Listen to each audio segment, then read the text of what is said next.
Police के डर को मैंने बहुत नजदीक से देखा है। मुझे अताउल्ला खान कहते हैं। मैंने पुलिस को आमने सामने देखा है। पुलिस की आंख में आंख डालकर बात करना मेरे को बहुत तहजीब से आता है। मैं पुलिस की ताकत को समझता हूँ। सभी सम्मानित हमारे आए हुए दूर दराज से बुजुर्ग और नौजवान और हमारे मौलाना हनीफ साहब हाजी जी,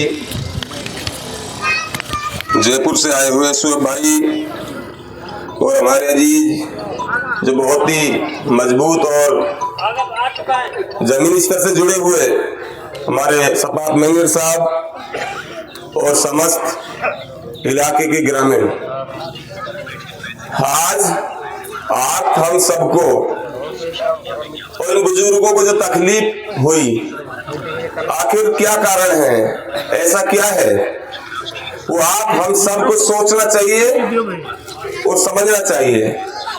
सबसे पहले तो मैं हसन खां मेवाती जी, जो एक बहादुर थे और जो कौम का और इस मेवात का और देश का नाम जिन्होंने रोशन किया और एक मिसाल पैदा की कि हम देश प्रेमी हैं और हम देश के हितैषी हैं और हम देश के एक मजबूत एक स्तंभ हैं। उस मिसाल से आज सभी को ये प्रेरणा मिलती है कि हम इस देश के अंदर जो हैं, हम इस देश के बहुत बड़े वफादार हैं और 36 बिरादरी का भाईचारा और प्यार प्रेम इस मेर कौम ने, मुसलमान कौम ने आज तक कायम रखा है और आगे के लिए भी कायम रखेंगे। कोई भी घटना होती है, कोई अपराधी कोई जुर्म करता है तो अपराधी का कोई मजहब नहीं होता है। अपराधी को अपराधी की दृष्टि से देखा जाए, अपराधी को अपराधी समझा जाए, चाहे वो पुलिस डिपार्टमेंट का अधिकारी हो, चाहे वो अन्यथा किसी भी डिपार्टमेंट से हो। जो भी अपराध कर रहा है वो एक अपराधी है और उस अपराधी के खिलाफ हम आप सबको मिलकर एक यूनिटी बनानी चाहिए और एक मजबूती बनानी चाहिए ताकि हम अपराधियों और जुर्मियों के खिलाफ डटकर मुकाबला कर सकें। उस मुकाबले में करने के लिए हमारे पास कुछ परेशानियां आती हैं। कुछ लोग डराते हैं, कुछ धमकाते हैं, कुछ कहते हैं कि पुलिस से पंगा नहीं लेना चाहिए। पुलिस के डर को मैंने बहुत नजदीक से देखा है। मुझे अताउल्ला खान कहते हैं। मैंने पुलिस को आमने सामने देखा है। पुलिस की आंख में आंख डालकर बात करना मेरे को बहुत तहजीब से आता है। मैं पुलिस की ताकत को समझता हूँ और मैं आप जैसे नौजवान बुजुर्गों को और इस धरना प्रदर्शन की ताकत को भी समझता हूँ।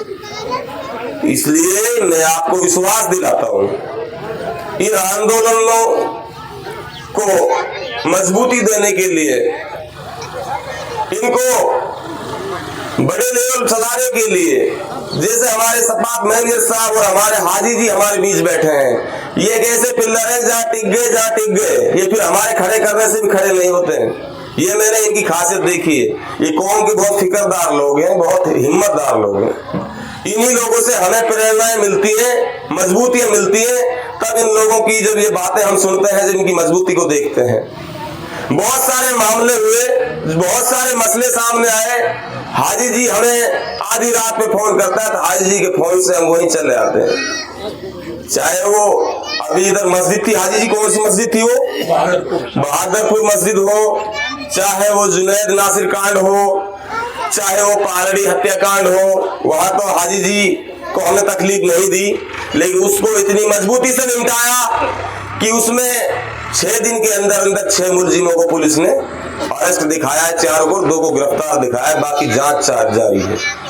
तो कई चीजें ऐसी होती है कि वो बातों से, डायलॉग से बात निमट जाती है। कई चीज ऐसी होती है धरना प्रदर्शन को बहुत लंबा चलाना पड़ता है। आपका आज यहाँ करीब महीना भर होने जा रहा होगा, 20 दिन तो हो गए होंगे, 20 दिन के लगभग हो गए। जितना रोजा हुआ उतना, जितने रोजे हुए उतने दिन इनको हो गया। हाँ। पहली सहरी का मसला है या फिर सहरी से एक दिन पहले का है? पहले रोजा का ही है। पहले रोजे का है और और इसमें अभी तक जो मुकदमा दर्ज हुआ, जो मंत्री नसरू खान ने जो इसमें पहल की और पहल करने पर उसने बहुत सराहनीय कदम रखा, आप लोगों के बीच आया और आने के बाद में उसमें आगे के लिए इस मसले की लड़ाई लड़ने के लिए गाइडलाइन दी, तो उसमें उसको ये सफलता तो मिली कि नामजद पुलिस वालों के खिलाफ मुकदमा दर्ज हुआ, लेकिन अभी तक इन्वेस्टिगेशन का विषय चल रहा है। जांच अधिकारियों ने अभी उनको जुर्म प्रमाणित नहीं किया है।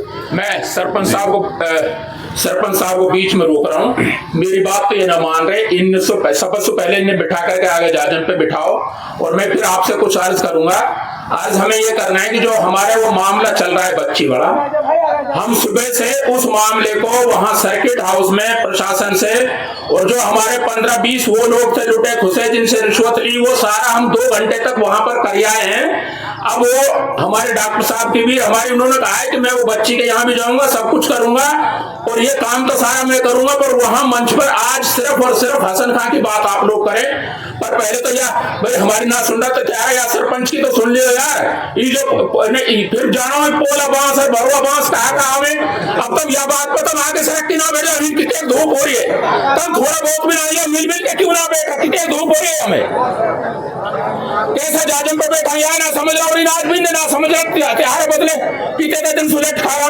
वो आ गए हैं, अब आगे आ जाओ, नारे वारे लगाएंगे और यहाँ पर आज हम सिर्फ वो बात करेंगे। इसलिए मैंने सरपंच साहब को थोड़ा सा जड़ा, वो उन्होंने वहां तरतीब बनाई है इस हिसाब की कि वो सारा निपटाए। वहां पर सारा पत्रकारों के सामने सारी बात 2 घंटा तक सर्किट हाउस में हुई है आपके इलाके से। बाकी क्या है कि मैंने सारा लाइव देखा है, सारा मैंने जो है मैनेजर साहब की जो बातें उनसे हुई है और जो नसरू मंत्री जी ने जो बातें करी है डॉक्टर साहब से, सारी वार्ता को इन्होंने अच्छी तरह से बहुत सूझबूझ के साथ उन्हें समझाया है। उन्होंने जो गाइडलाइन दी है वो यही दी है कि आप आज हसन खां मेवाती के ही विषय में बात हो, ताकि अन्यथा कोई और बात ना हो। और बातें तो सारी वो जानते हैं अच्छी तरीके से, वो पुराने लीडर हैं, बड़े लीडर हैं और सभी बिरादरियों के लीडर हैं। बहुत चंद मिनटों में आपके बीच यहाँ जो है आने वाले हैं और मैं सभी से मैं आग्रह करता हूँ कि आप लोग दूर दराज बैठे हो, नजदीक बैठे होगे ना, जितना उतना इस प्रदर्शन में भी और इसमें ताकत बढ़ेगी। इसमें आप नजदीक आ जाइए जी। हेलो भाई आप भी आ जाओ, कोई बात नहीं, आ जाओ, यहाँ आ जाओ, इधर आ जाओ, छाया में आ जाओ, कोई बात नहीं, आ जाओ, नजदीक आ जाए सारे आदमी। तो थोड़ा अभी और चले तो क्या जल्दबाजी थोड़ी ना, जल्दबाजी नहीं, पर हसन खां पे करूँगा आंदोलन। तो मैं बता देना चाहता हूँ आप सभी को, जैसे कि हसन खां मेवाती का उदाहरण आप सबके सामने है, आप सब देखते हो, सारा इतिहास देखते हो, सारी चर्चाएं देखते हो। वो देशद्रोही नहीं थे, वो देश प्रेमी थे और देश के प्रेम के लिए और देश की हिम्मत बढ़ाने के लिए और देश में अच्छी एक दिया जलाने के लिए उसने एक कदम उठाया था। जबकि जिस समय वह युद्ध हो रहा था उस समय उससे ये कहा गया कि आप लोग यहां से चले जाएं और यहां आपकी हार हो रही है।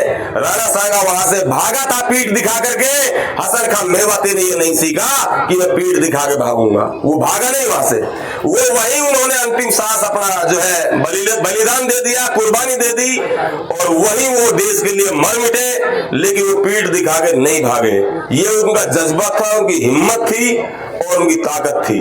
इसलिए आप लोगों को किसी को भी बुज़दिल बनने की जरूरत नहीं है, हिम्मतदार बनने की जरूरत है। और आप अगर किसी भी कार्य को कर रहे हो तो उसमें आपको इतना कॉन्फिडेंस होना चाहिए कि आप उसका सही जवाब आने वाले अधिकारी और कर्मचारी को अच्छी तरह से दे सको।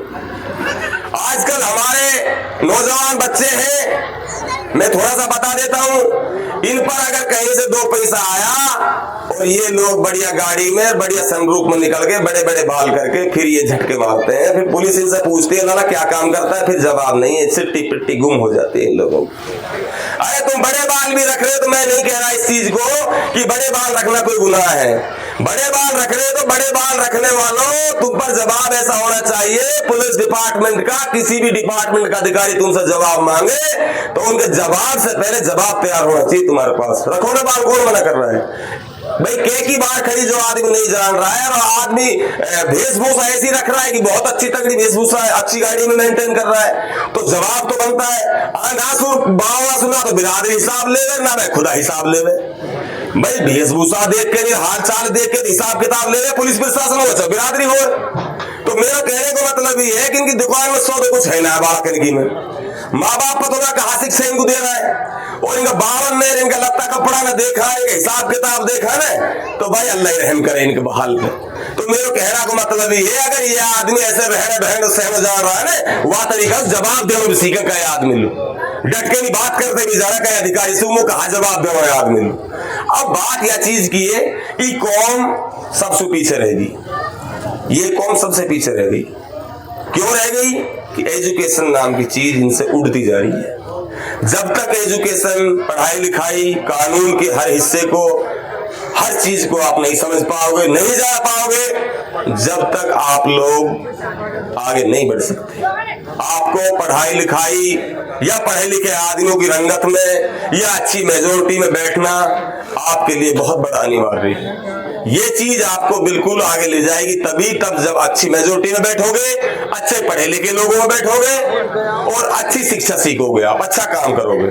तो मेरा तो यही निवेदन है सभी से, आप लोग इतने होशियार बने, इतने टैलेंट बने, इतने पढ़े लिखे बने, अच्छी मेजोरिटी में बैठे, अच्छे लोगों में बैठे, अच्छी बातों को सुने, गलत लोगों में ना बैठे। क्यों?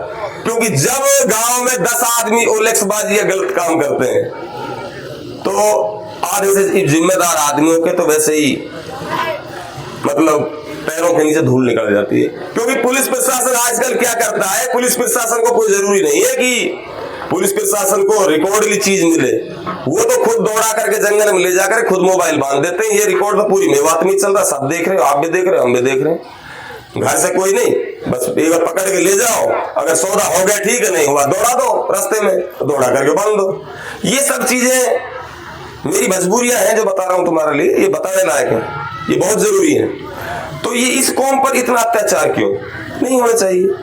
तो बातें तो कहने के लिए बहुत है, और मैं आप सबसे एक ये गुजारिश करना चाहूंगा कि इस प्रदर्शन में चाहे कांग्रेस पार्टी का कोई प्रवक्ता आए, चाहे बीजेपी का प्रवक्ता आए, चाहे अन्य किसी भी संगठन से आए, किसी को भी प्रताड़ित करने की किसी की जरूरत नहीं है।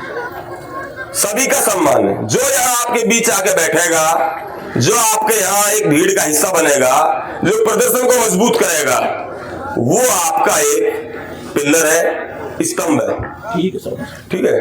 और अब समय थोड़ा कम है, महेंद्र साहब अपनी बात रखेंगे। इतनी बातों को कहकर जय हिंद, जय संविधान, जय भारत।